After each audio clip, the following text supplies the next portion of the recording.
Welcome to the Depths of Erendorn monthly development log for May of 2025. This month, the team has continued shaping the world and systems that bring Erendorn to life, ranging from new character assets and settlement improvements to deeper gameplay tools and audio refinement. Let's take a look at the progress made across each department, starting with the 3D modelling team.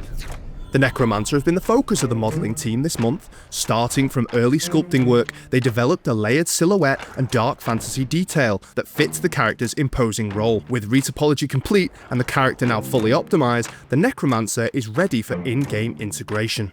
In addition to the update to the Necromancer, the team worked on some hairstyles from an updated asset library, adapting them to suit character models, giving some additional customisation to characters when implemented.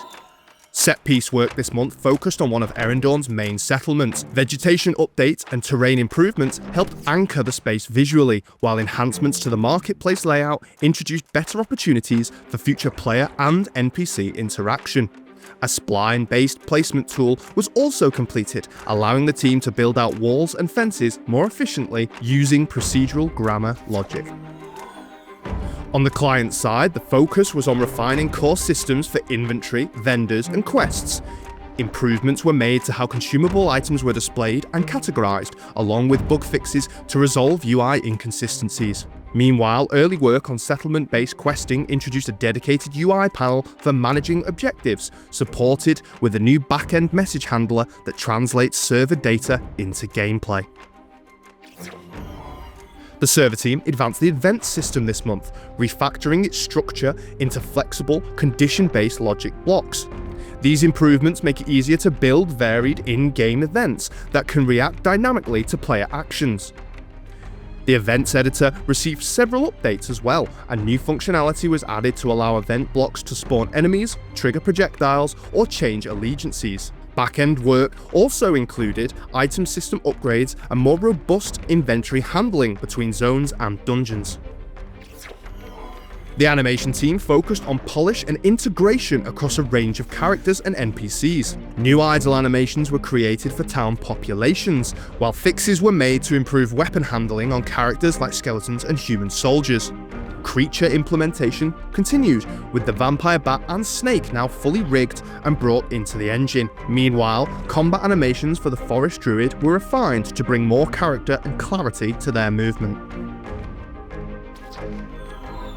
VFX work this month concentrated on improving both asset quality and system functionality. The team produced new flipbook textures with better looping and cleaner transitions, while camera offset tools in Niagara were reworked for easier placement. Parallax materials were also introduced to add subtle depth to surface effects like cracks and ground damage. Older assets were cleaned up to improve performance, keeping the game's visuals efficient as the effects library grows. The sound team turned their attention to the skeleton enemy, updating its footstep audio to better match its new animation and heavier presence.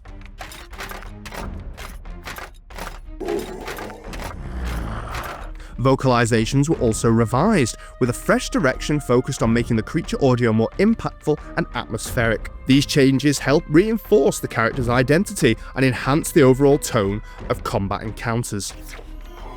The environment team spent the month balancing bug fixes and new asset creation. A key issue introduced during the recent engine upgrade was resolved, restoring the shape and depth of terrain that had been flattened.